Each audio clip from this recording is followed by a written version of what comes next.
안녕하세요. 낚시 리뷰입니다. 좋은 습관은 인생을 바꾸고 나쁜 습관은 앞길을 망친다는 말이 있죠.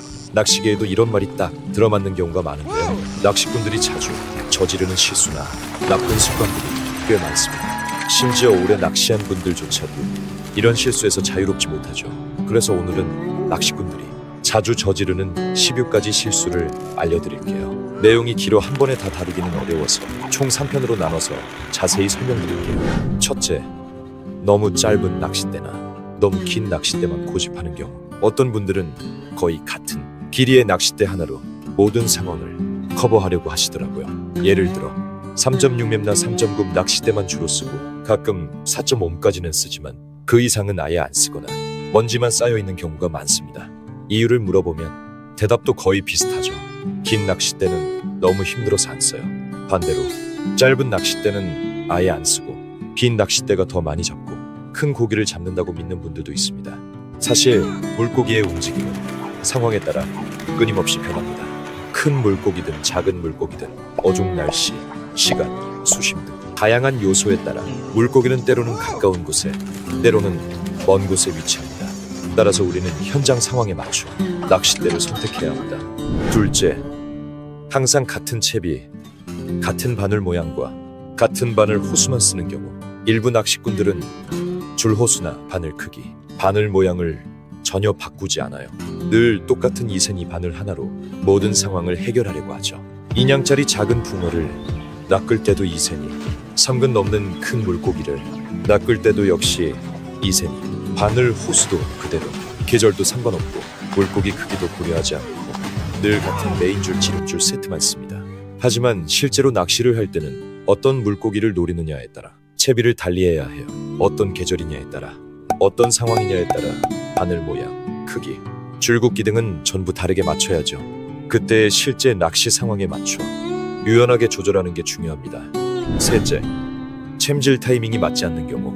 많은 낚시꾼들이 입질이 오면 완전히 먹을 때까지 기다렸다가 챔질해야 한다는 생각을 가지고 있어요. 즉, 물고기가 미끼를 완전히 삼키고 속 깊이 바늘이 들어가야 챔질하는 게 좋다고 믿는 거죠. 하지만 이런 경우 오히려 고기가 이상한 기운을 느끼고 바늘을 뱉어버려서 챔질 타이밍을 놓치는 경우도 많습니다.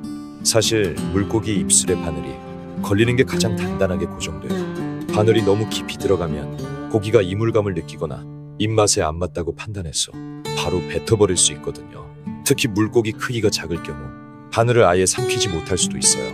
만약에 잉어나 대형 어종이라면 1, 2초 정도 기다렸다가 챔질해도 괜찮지만 붕어처럼 소형 어종의 경우는 찌의 움직임 신호만 정확하다면 손목 힘만 살짝 써서 챔질해도 충분합니다. 넷째, 살아있는 미끼를 안 쓴. 활미끼 중에 가장 많이 쓰이는 건 지렁이일 거예요. 지렁이는 만능 미끼라는 말이 괜히 있는 게 아니죠. 특히 야외 낚시에서 지렁이를 쓰면 잡히는 어종도 정말 다양하거든요. 예전에는 많은 베테랑 낚시꾼들이 가장 많이 쓰던 미끼가 바로 지렁이였어요. 하지만 요즘은 시대가 바뀌면서 제품형 미끼가 주류가 됐고 지렁이처럼 번거롭, 징그럽게 느껴질 수 있는 활미끼는 점점 잘 안 쓰이게 되었죠. 심지어 어떤 사람은 지렁이는 초보자용이라고 오해하기도 해요. 하지만 사실 지렁이는 상황에 따라 아주 특별한 미끼가 될 수 있어요. 예를 들면 겨울철에 물고기 활동량이 낮을 때 지렁이는 홍충보다 훨씬 저렴하고 미끼를 흔들며 유혹하는 도우낚시에도 적합하고 또 황쏘가리 같은 특정 어종은 지렁이를 정말 좋아하거든요.